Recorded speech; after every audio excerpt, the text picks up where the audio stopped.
With an interesting times on tonight's headlines. Rescuers evacuate stranded residents from remote islands and push into communities still desperate for aid in the aftermath of a volcano-triggered tsunami that killed more than 400. A 4.8 magnitude earthquake hit the area around Europe's most active volcano, Mount Etna, early Wednesday, injuring 4 people. An 8-year-old migrant from Guatemala dies in government custody, according to U.S. Customs and Border Protection. This is the second child fatality in U.S. detention this month. And Japan says it's withdrawing from the International Whaling Commission and will resume commercial whaling next year.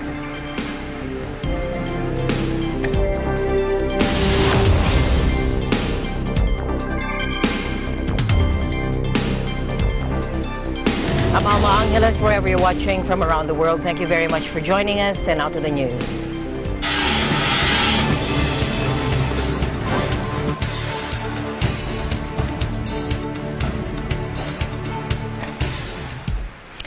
Panicked residents, police and soldiers in this remote fishing village clobbered by a devastating weekend tsunami ran to higher ground on Tuesday shouting, "Water is coming, water is coming." Take a look.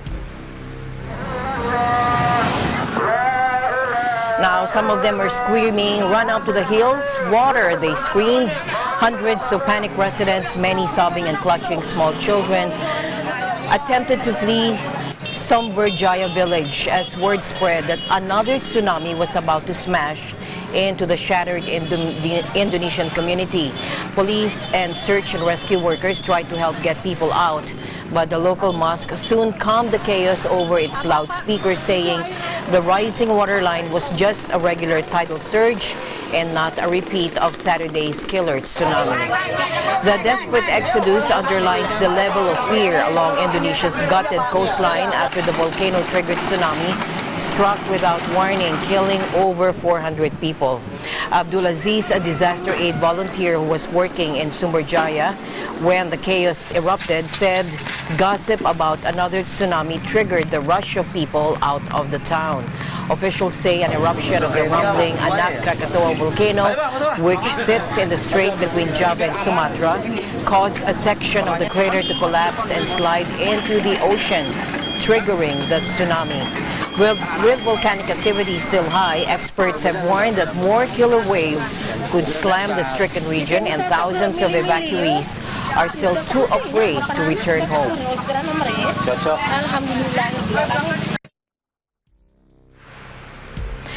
Meanwhile, an Indonesian observatory official warned another tsunami could strike Indonesia. Take a look. Kalau untuk tingkat aktivitas saat ini masih pada level 2 atau waspada ya. Dengan rekomendasi untuk kepada masyarakat maupun para pengunjung untuk tidak mendekati Pulau Anak Krakatau ini dalam radius 2 km. Now, experts have also warned that another tsunami could strike Indonesia after the powerful wave caused by volcanic eruption killed hundreds when it swallowed coastal settlements, taking earthquake-focused disaster monitors by surprise. Anak Krakatoa, located in the Sunda Strait between Java and Sumatra Islands, is close to densely populated areas. The volcano has been particularly active since June, according to Jacques-Marie Bardin-Seff at the University of Paris South. He said signs that a tsunami was coming weren't detected, and so people didn't have time to evacuate. Now, this is according to Indonesia's disaster agency spokesman Sutopo Purwo Nugroho, who blamed vandalism, technical problems, and limited budgets for the lack of warning buoys. But the Open University's Rothery said such buoys, normally positioned to monitor earthquakes at underwater tectonic plate boundaries, would still have had limited efficacy. It said, quote, "Even if there had been such a buoy right next to Anak Krakatoa, this is so close to the affected shorelines that warning time would have been minimal given the high speeds at which tsunami waves travel." Now, due to the potential underwater landslides and tsunami, authorities called on the public to always stay alert and stay away from coastal areas at least between 500 meters and 1 kilometer from the shoreline.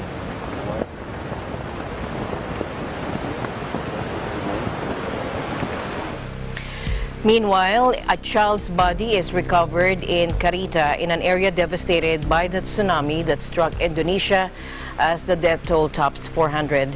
Dozens of people are still missing. The Indonesia Red Cross said on Wednesday that it was sending emergency aid to the affected area with 400 staff and volunteers supporting search and rescue efforts.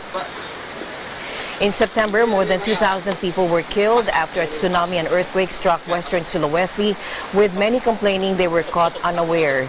Also, over July and August, a series of earthquakes hit the northern Lombok region, sparking landslides and collapsing buildings that left more than 400 people dead. Yet, even those tolls pale in comparison to the 2004 disaster with a 9.1 magnitude earthquake which struck near Sumatra on Boxing Day, triggering a massive tsunami that hit multiple countries bordering the Indian Ocean.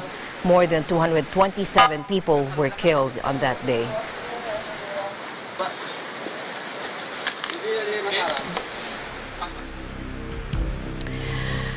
In other news, an 8-year-old migrant from Guatemala died in government custody on Tuesday, according to U.S. Customs and Border Protection.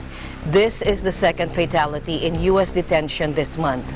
The boy, who was with his apprehended father, had been transferred to a New Mexico medical center showing signs of sickness on Monday, according to the agency.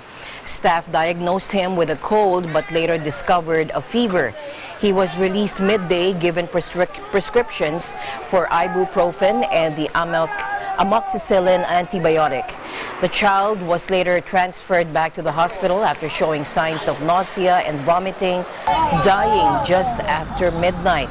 The CBP said it had not established the cause of death but would ensure an independent and thorough review of the circumstances.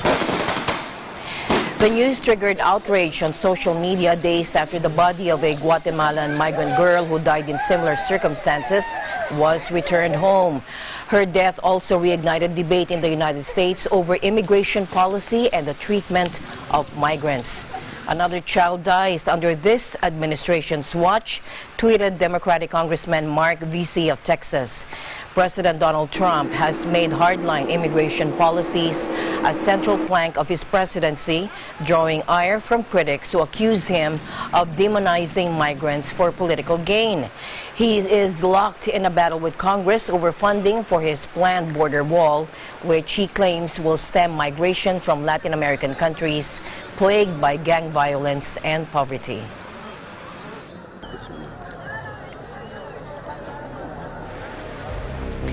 Meanwhile, President Trump held fast to his demands for border wall funding, saying the U.S. government shutdown would continue until congressional leaders submitted to his request. Take a look.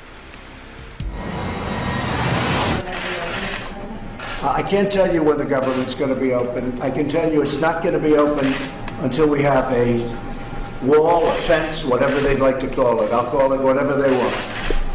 But it's all the same thing. It's a barrier from people pouring into our country from drugs. It's a barrier from drugs. It's a barrier, there's a problem in this world today. It's called human trafficking.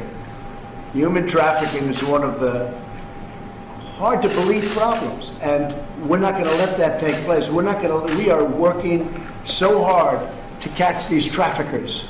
They're bad people. We can't do it without a barrier. We can't do it without a wall. I don't want them in the country. The only way you're going to do it is to have a physical barrier, meaning a wall. And if you don't have that, then we're just not opening. Yesterday I gave out 115 miles worth of wall. 115 miles in Texas. And in addition to that, and I think very, very importantly, we built a lot of new wall. So while we're fighting over funding, we're also building. And it's my hope to have this done, completed, all 500 to 550 miles, to have it either renovated or brand new by election time. They want border security. The people of this country want border security. It's not a question of me. I'd rather not be doing shutdowns. I've been at the White House, and I love the White House, but I wasn't able to be with my family. I thought it would be wrong for me to be with my family. My family's in Florida, Palm Beach, and I just didn't want to go down and be there when other people are hurting. But it's going to all work out. But many of those workers have said to me and communicated, stay out until you get the funding for the wall. These federal workers want the wall. The only one that doesn't want the wall are the Democrats, because they don't mind open borders, but open borders mean massive amounts of crime. I mean, the Democrats don't want it because they don't want open borders. And yet, every one of those Democrats approved the wall, or a fence, or very, very substantial barriers. Every single one. I don't think there's one, but let's assume, let's use the word almost every one. As little as 3 years ago. But over the years, every one of them. The only time they went against it, the only time they went against it, there was only one time when Donald Trump said, we want to build the wall. As soon as I said I want to build the wall, they were all against it.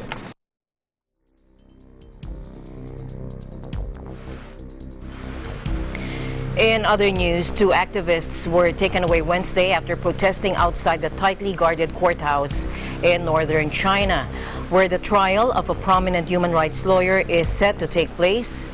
Witnesses saw. Take a look. Now, Wang Guangshang, 42, who defended political activists and victims of land seizures, disappeared in a 2015 sweep known as the 709 crackdown, aimed at courtroom critics of communist authorities. Charged in January 2016 with alleged subversion of state power, Wang had been in legal limbo, detained without a trial date until Monday, when his government-appointed lawyer finally contacted his wife with a court date. Just before 10 a.m., AFP journalists witnessed a man getting arrested after he protested outside the court in Tianjin, where Wang's trial is believed to be underway.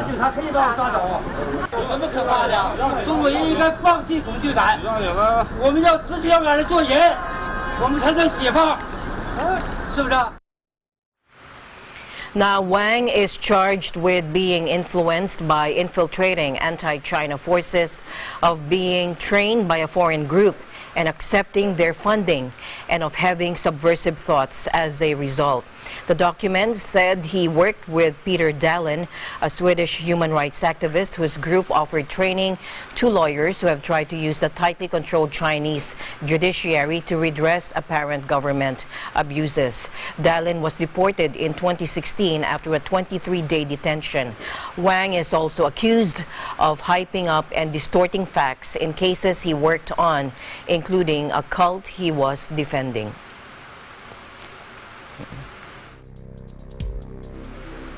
In other news, a 4.8 magnitude earthquake hit the area around Europe's most active volcano, Mount Etna, early Wednesday, injuring 4 people, damaging old buildings, and forcing the closure of part of a highway running along the sea, according to Italian civil protection authorities. And here are the images. Take a look. Now, the quake was the strongest in the region after Mount Etna erupted on Monday, spewing ash and forcing the temporary closure of Sicilian airspace. A series of tremors followed, but the latest one was the strongest. The National Institute for Geophysics and Volcanology said the quake happened in the middle of the night and was only 1 kilometer deep. Now, despite the closure of a part of the highway running along the coast, the airport at the eastern city of Catania, the capital of the province, was open. The epicenter was located north of Catania, and several families had to spend the night in the streets. 4 people suffered light injuries.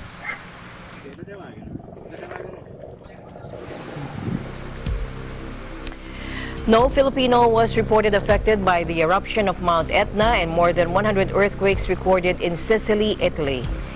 In an update posted at around 11:45 p.m. local time, the Department of Foreign Affairs Assistant Secretary El Mercato said the agency continues to monitor the situation in Italy. While some hikers were brought down from the slope of the volcano to safety level, there were no reports of deaths or injuries. Further, Italian authorities have not issued an evacuation order. According to the Philippine Embassy in Rome, the Filipino community in the cities of Catania and Messina themselves reported they were safe and that no Filipinos has been affected by the eruption. Flights into Catania Airport, which were halted temporarily, returned to normal at 8 p.m. Monday local time.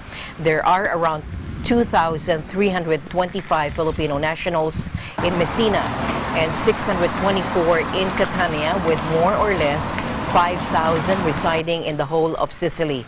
Reports said that Mount Etna, the most active volcano in Europe, spewed lava from a new fracture near its southeastern crater on Monday.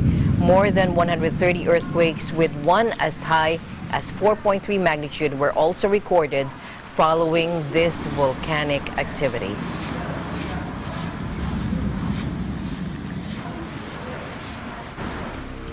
In other news, Japan said Wednesday it is withdrawing from the International Whaling Commission and will resume commercial whaling next year. And it sparked criticism from activists in anti-whaling countries, including Australia. The announcement comes after Japan failed earlier this year to convince the IWC to allow it to resume commercial whaling. Top government spokesman Yoshihide Suga said the commercial hunts would be limited to Japan's territorial waters. Tokyo has repeatedly threatened to pull out of the IWC and has been regularly criticized for catching hundreds of whales a year for scientific research, despite being a signatory to a moratorium on hunting the animals. Now, Suga said Japan would officially inform the IWC of its decision by the end of the year, which will mean the withdrawal comes into effect by June 30. Leaving the IWC means Japanese whalers will be able to resume hunting in Japanese coastal waters of mink and other whales currently protected by the IWC. But Japan will not be able to continue the so-called scientific research hunts in the Antarctic that it has been exceptionally allowed as an IWC member under the Antarctic Treaty. Japan joins Iceland and Norway in openly defying the IWC's ban on commercial whale hunting, and its decision sparked international criticism. Now, Australia's government said it was extremely disappointed and urged Japan to reconsider the withdrawal. New Zealand's Foreign Minister Winston Peters also urged Japan to stay in the IWC. Many members of Prime Minister Shinzo Abe's Conservative Liberal Democratic Party are supporters of whaling, and he himself comes from a constituency where whale hunting remains popular. Tokyo argues that whaling is an important part of Japan's traditions, and Suga said the withdrawal would allow fishermen to, quote, pass our country's rich whaling culture onto the next generation.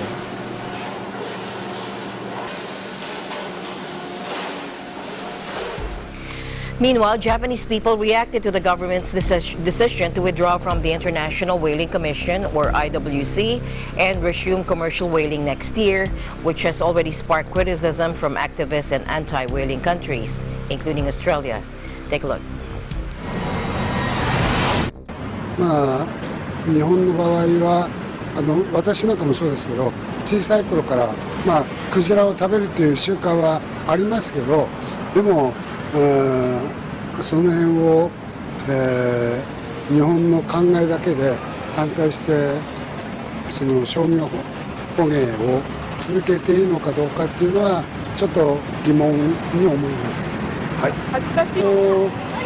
私たちの年代ぐらいは、昔食べて懐かしいということで、この築地にもクジラ屋さんありますので時々は買うんですけど、みんなが行列をなしてまで、並ぶかというとそうでもないんで、そうですね、クジラやっぱあんまなんだろうな、食べる収集というかあんまりないというか、なんかやっぱ反対というか賛成ではないですね、あんまり。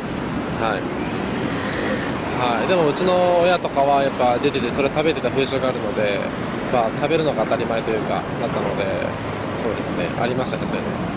はい、家の食卓に。In other news, nearly half a ton of heroin from Southeast Asia was seized in Taiwan moments after a drug smuggling gang using diving equipment brought the shipment to shore, according to officials. Now, Pingtung District Prosecutor's Office in Taiwan South said Law enforcement officials captured 470 kilograms of the drug wrapped into 1,240 bricks as it was brought to shore in the early hours of Wednesday last week. It is the island's second largest recorded heroin seizure with a street value of $195 million. Prosecutors say the shipment was brought over from Southeast Asia on fishing vessels, transferred to smaller dinghies, and then brought in by smugglers with wetsuits and flippers. The statement did not say which country the heroin came from, but Myanmar is by far Southeast Asia's largest manufacturer of the drug. 10 people, including 2 minors, were arrested in the operation. Commenting on the seizure, Premier William Lai said crime syndicates were always looking for new ways to avoid detection and that drug gangs were a security problem for the island.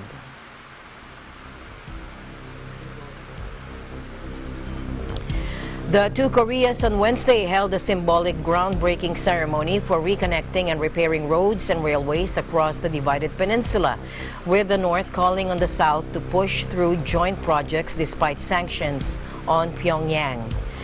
The connection of railways and roads is among a series of measures aimed at improving bilateral ties agreed upon in September by liberal South Korean President Moon Jae-in and the North's leader Kim Jong-un. Seoul stressed that the ceremony would not herald the start of actual work on reconnecting and modernizing links between the two Koreas, which remain technically at war after their 1950-53 conflict ended without a peace treaty. A South Korean Unification Ministry spokesman described it as a mere, quote, expression of a commitment, adding that construction would depend on, quote, progress on the North's denuclearization and circumstances concerning sanctions. But the North's top railway official Kim Yong-yok reiterated Pyongyang's stance that the South stop towing the U.S. line on maintaining sanctions on the North until it gives up its nuclear weapons. There were concerns that the train and other materials brought into the North for the ceremony could breach various sanctions imposed on the isolated regime over its nuclear weapons. But the UN Security Council reportedly granted a waiver for the event. The ceremony comes as the U.S. ramps up efforts to convince Pyongyang to give up its nuclear weapons. President Trump said Monday that he was looking forward to his second summit with Kim, which Washington says may take place early next year.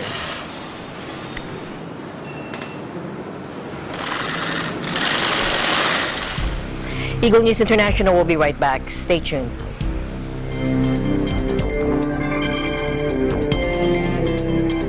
Tungkulin ng MTRCB ang mag-provide na appropriate ratings sa lahat ng TV shows.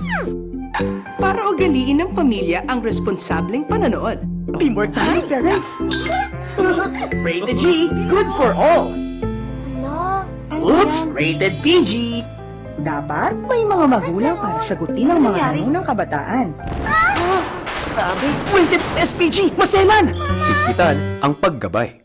Pag rated MTRCB, rated responsable.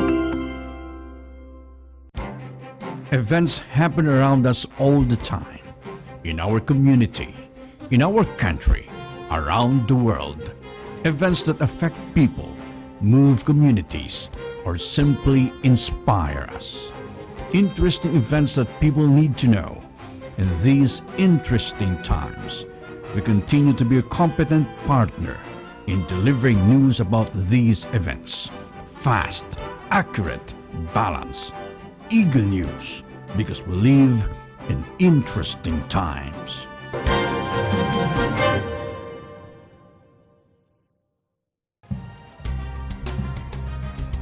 Bago matapos ang taong 2018, sabay-sabay tayong magbabalik tanaw sa mga pangyayaring nagpakaba.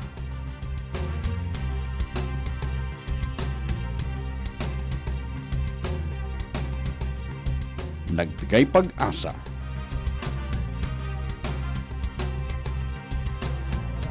at naghatid ng saya. Nasunog ito. Butit na lang na punta ako doon sa derma na she's very good. Kasi yung ginamit ko kasi, yung sa asawa ko, cream lang yan. 1. sabunan mo. Sige. 2, mahapli na. 3, gano'n. 4, 5. Tapos meron pa yung maliit. Tingin ko, bakit nangitim ako lalo? Sa loob ng isang taong pagmamatiyag ng mata ng agila, Pilipinas 2018, ang year-end report ng Eagle News Service. Ihahatid ng pinagbuklod na puwersa ng Net25, eaglenews.ph, eaglenewslive.com at ng Radyo Agila. Pilipinas 2018. Abangan!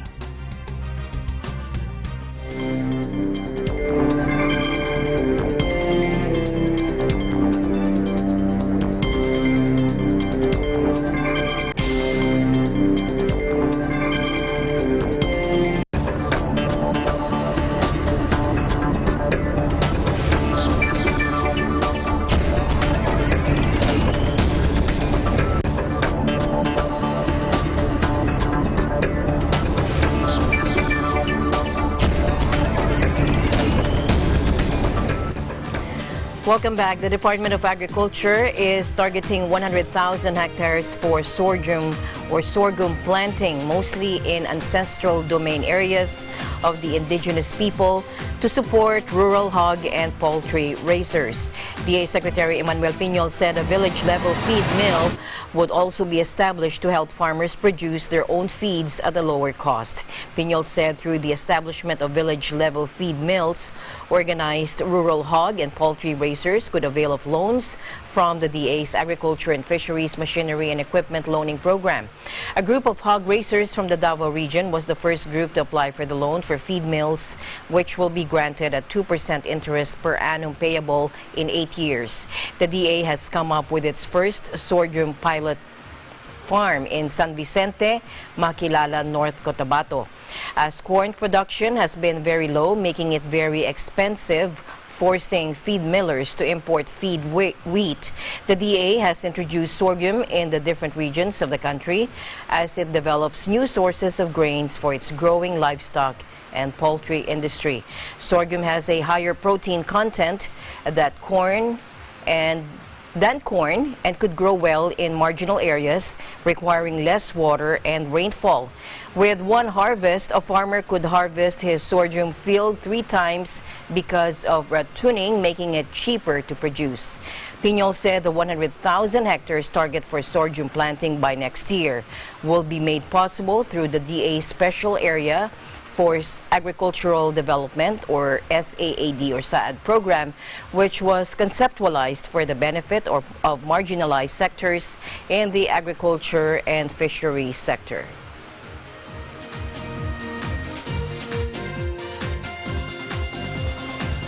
After China, the Department of Labor and Employment, or DOLE, is set to sign a bilateral agreement with Russia on the deployment of overseas Filipino workers. In an interview, DOLE Secretary Silvestre Bello III disclosed that he is set to go to Russia in early 2019 for the signing of the labor agreement. He said the labor pact will most likely be for the deployment of Filipino skilled workers. The labor chief also said the bilateral discussion was initiated by their Russian counterparts. Earlier, the Philippine Overseas Employment Administration bared that Russia is eyeing a government-to-government deployment scheme with the Philippines. Russian ambassador to the Philippines, Igor Kovayev, previously disclosed that Russia is looking forward to employing more skilled and unskilled OFWs. A few months ago, the Philippines and China signed a bilateral agreement on the deployment of Filipino English teachers in China.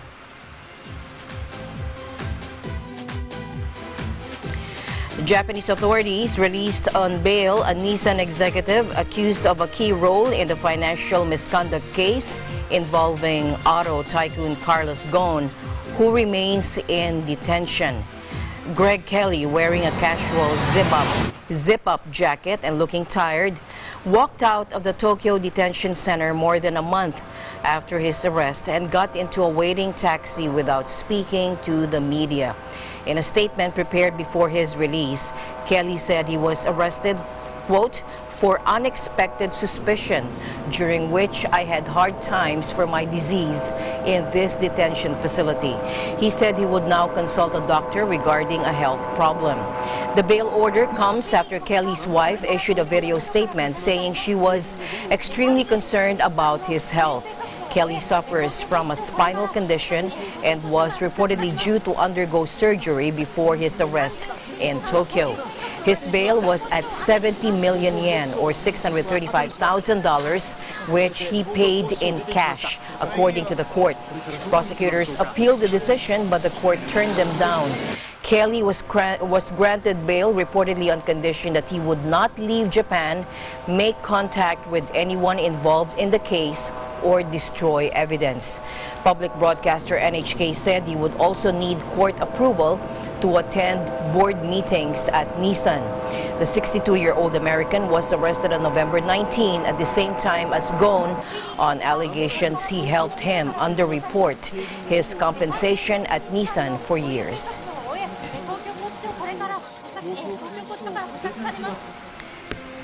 In Caracas, more and more apartment buildings look like ghost towns with lights never turned on, parking spaces unused, and mail never collected after their owners left Venezuela, preferring to abandon their apartments without selling them, as the housing market is stagnant because of the crisis. Take a look.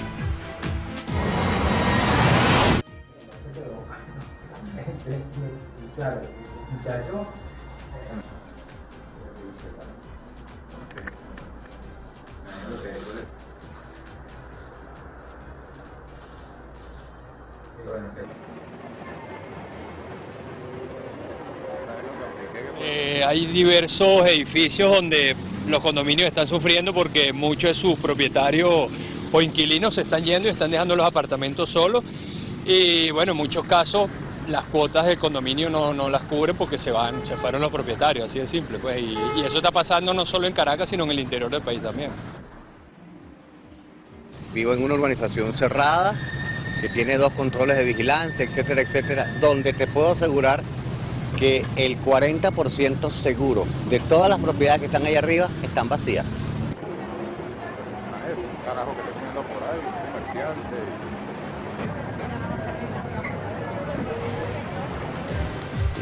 Eagle News International will be right back. Stay tuned.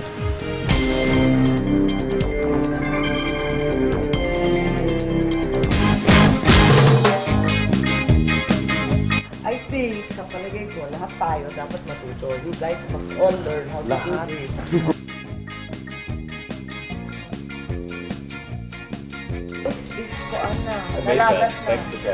Ano bang sense ng mga ganyan? Bakit kailangan matutunan ng mga Pilipino? Sila Gov mamaya, sila Gov. Ay, meron dyan sila Sir Borgie, tsaka si Sir Matt, para sa medya naman sila. Know the latest news and information here and abroad. In Aguila, Palita, track the latest happenings in the provinces in Aguila, Provincia. Be aware of important events in Asia, in ASEAN in focus, and be updated in the biggest news around the world in Eagle News International. Tune into Mata ng Aguila and get the day's headlines and news that are sharp, accurate, and objective. Only here at Net 25.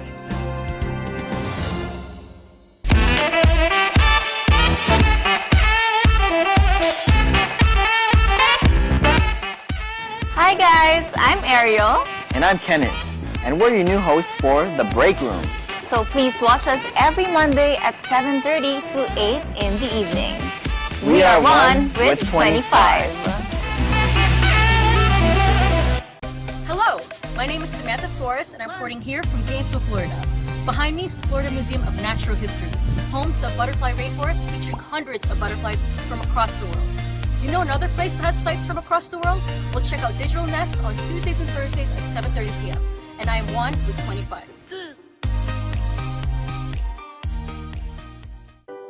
Hey Hey guys, I hope you enjoyed this video. Make sure to leave some love by giving it a thumbs up and don't forget to subscribe here at ABC Digital Nest so you don't miss any of our upcoming features. Landmarks, Linggo, alas 6 hanggang alas 7 ng gabi. Bigyan mo kami ng idea, ano ba yung meron ang Mr. Freeze, Chubay? Actually, itong Mr. Freeze, yung ice business, nag-start ako.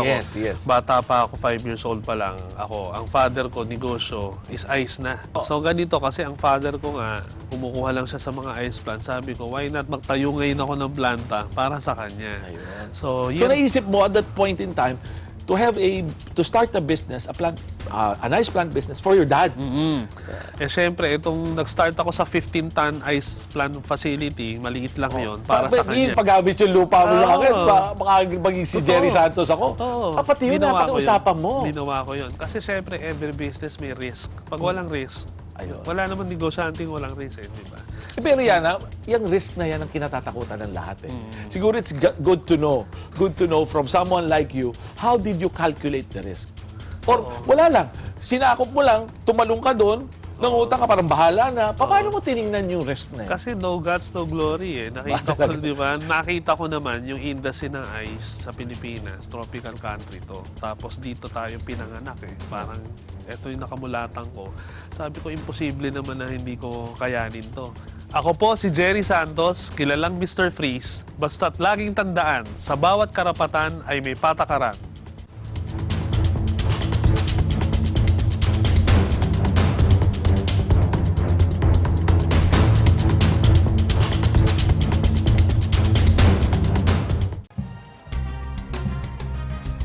Bago matapos ang taong 2018, sabay-sabay tayong magbabalik tanaw sa mga pangyayaring nagpakaba.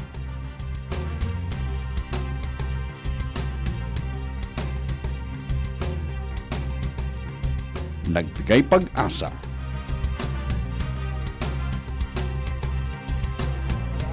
at naghatid ng saya. Nasunog ito. Butit na lang na punta ko doon sa derma na she's very good. Kasi yung ginamit ko kasi, yung sa asawa ko, cream lang yan. 1, sabunan mo. Sige. 2, mahapdi na. 3, gano'n. 4, 5. Tapos meron pa yung maliit. Tingin ko, bakit nangitim ako lalo? Sa loob ng isang taong pagmamatiyag ng mata ng agila,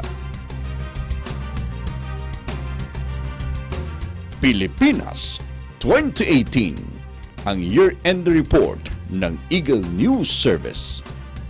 Ihahatid ng pinagbuklod na puwersa ng Net25, eaglenews.ph, eaglenewslive.com at ng Radyo Agila. Pilipinas 2018. Abangan!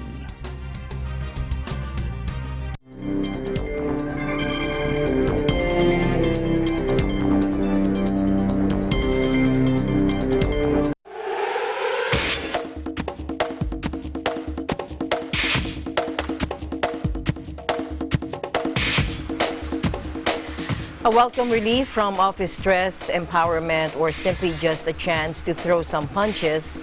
The phenomenon of white-collar boxing is now well established in the French capital, with avid boxers paying hefty sums of money for a chance to be a part of the luxury gyms. Take a look.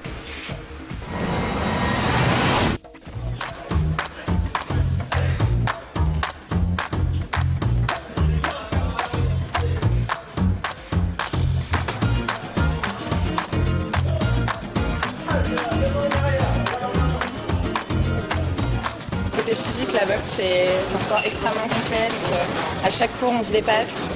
Physiquement, on se sent beaucoup mieux. Aussi parce que c'est un sport très tactique. Du coup, on est vraiment concentré. Contrairement à ce qu'on pense, c'est un sport extrêmement intelligent. Et du coup, mentalement, ça permet vraiment de se vider, de se concentrer sur quelque chose. Se vider, tout simplement, ouais. Bien fatigué dans le bon sens du terme. Donc, mal aux muscles, on s'est bien dévancé aussi intellectuellement finalement, donc c'est à la fois vidé physiquement et intellectuellement. Je pense qu'il y a un phénomène mondial du white collar boxing qui correspond à un fort désir de sport chez les leaders du monde économique, du monde politique, du monde artistique, qui veulent faire du sport et qui vont avoir un haut niveau d'exigence sur le sport qu'ils vont pratiquer.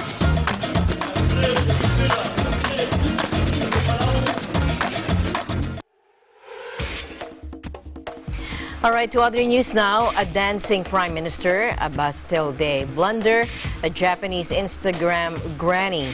Not all the news this year was entirely serious. Here are some lighthearted moments from 2018. Take a look.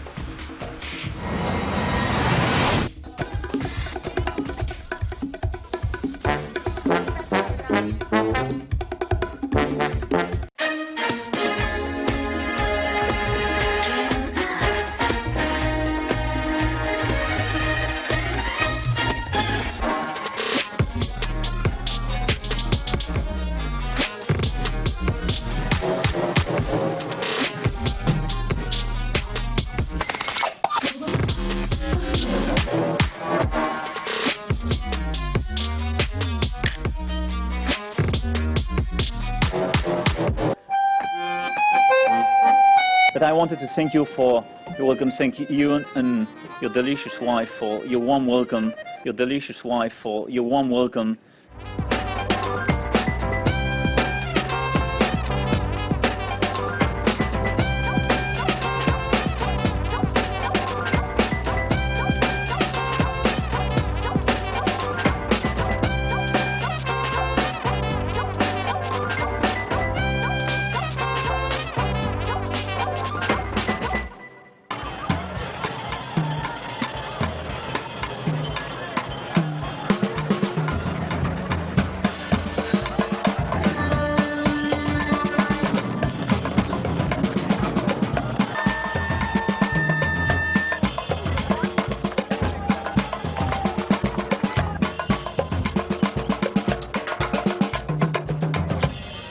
Yeah, he's a baby.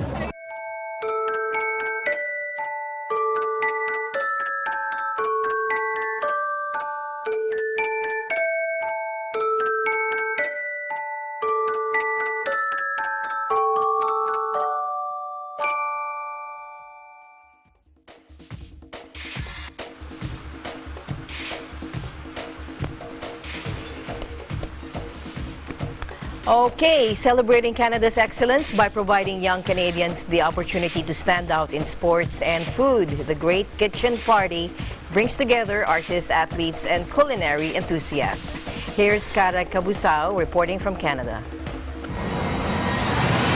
Ready for an extraordinary culinary experience and meet elite athletes and celebrities and listen to live bands? Join me as we discover what the Canada's Great Kitchen Party is all about. Canada's Great Kitchen Party celebrates the pillars of Canadian culture: sport, music, and food.